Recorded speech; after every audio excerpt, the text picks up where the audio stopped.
मालेगांव शहर की आवाम, ये गरीब आवाम जब ये गुस्से से भपक कर उठेगी तो आपको भागने के लिए रास्ता नहीं मिलेगा।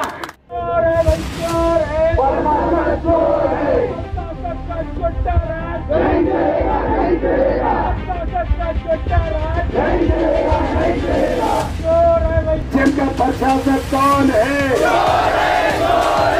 मालेगांव कारपोरेशन का प्रशासक कौन है? मालेगांव कारपोरेशन का प्रशासक कौन है?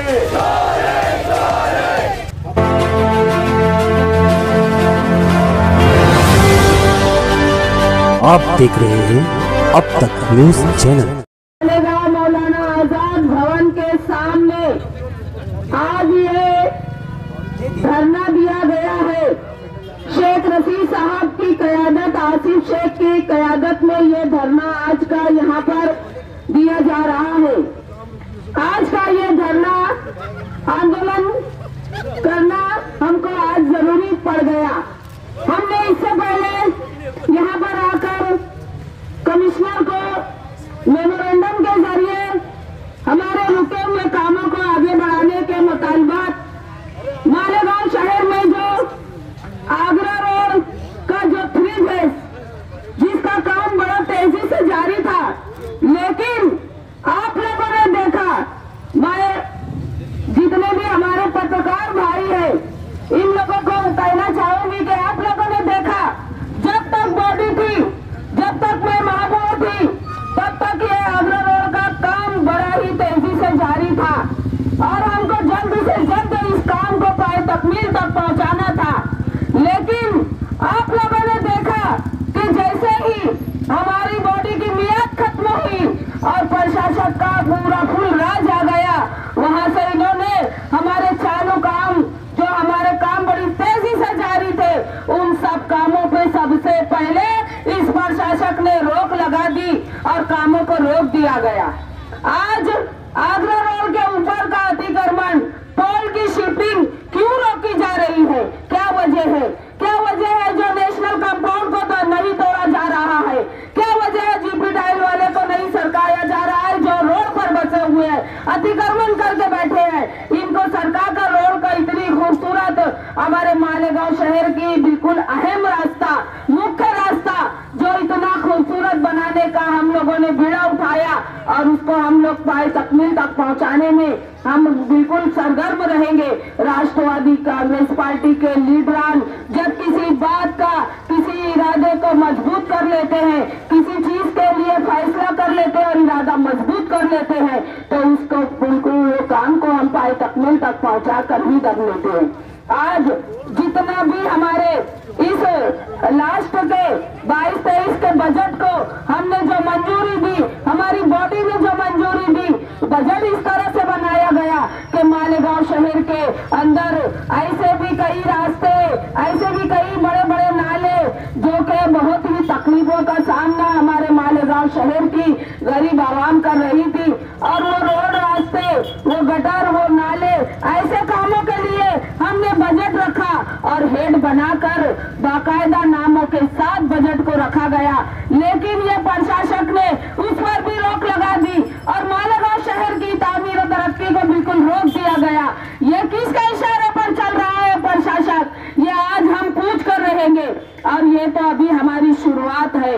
आज का ये जो धरना है, ये इसकी आज का पहला दिन है, ये शुरुआत है। प्रशासक ये समझ ले कि ये धरने का आगाज हो चुका है, अभी इसको अंजाम तक ये पहुंचाना हमारे लिए अभी बाकी है।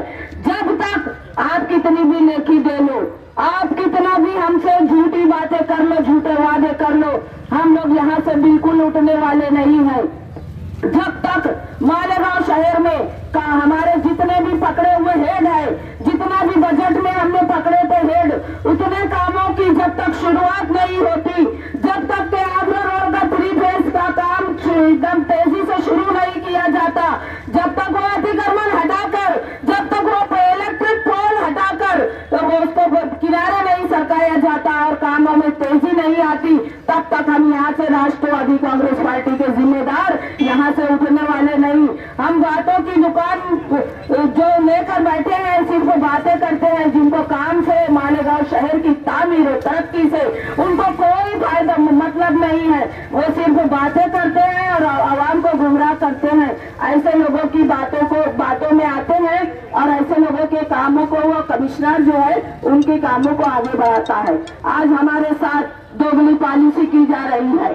आज जब तक हमारा इख्तियार था तब तक हमने जो भी काम किए मालेगांव शहर के हित के लिए, मालेगांव शहर के विकास के लिए, उन कामों के साथ साथ हमने लास्ट का बजट भी मालेगांव शहर के डेवलप के लिए, मालेगांव शहर की आवाम, गरीब आवाम को राहत पहुंचाने के लिए जो जो काम हमने सुझाए थे उन सब कामों को रोक दिया गया। इतना ही नहीं, एम्बुलेंस का किराया 5 रुपया था, उसको हमारे हटते ही, हमारी बॉडी के किनारे होते ही उन्होंने उस एम्बुलेंस की कीमत 22 रुपया 26 रुपया कर दी। तो ये क्या है? ये गरीबों के ऊपर जो बोझ लादने का काम ये प्रशासक कर रहा है। इसको राष्ट्रवादी पार्टी के लीडरान कतई बर्दाश्त नहीं करेंगे। हम गरीबों के लिए जीते हैं, हम गरीबों के लिए मरेंगे और हम गरीबों के हक के लिए हमें एक दिन नहीं, अगर हमें 1 साल भी यहाँ पर धरना देकर बैठना पड़े तो ये राष्ट्रवादी पार्टी का छोटा से छोटा वर्कर वो भी यहाँ पर अपना वक्त देकर अपने मुतालबात मनवा कर दम लेगा। आखिर क्या बात है? क्यों दोगली पॉलिसी की जा रही है? किसके इशारे पर ये सारे हमारे कामों को रोकने का काम किया जा रहा है? आज आउटर में सभी कामों को मंजूरी दी जा रही है। आउटर वालों के सभी काम आगे बढ़ रहे हैं। आउटर में जहाँ पर रोड सड़कों की जरूरत नहीं है वहाँ भी रोड सड़कें बनाई जा रही है। क्या बात है भाई? हमारे मालेगांव सेंट्रल हल्के में क्या काम नहीं है? कि मालेगांव सेंट्रल हल्के में, हमारे हल्के में क्या बिल्कुल काम नहीं है? हमारे लोगों को रोड गटर, हमारे लोगों को सुविधा नहीं पहुँचाना चाहिए क्या? ये किस तरफ जा रहे हैं? ये अगर चाहते हैं कि ये अगर सोचते हैं कि हिंदू मुस्लिम ये जो जातिवाद हमारे साथ कर रहे हैं तो प्रशासक ये समझ ले कि बहुत महंगा पड़ेगा।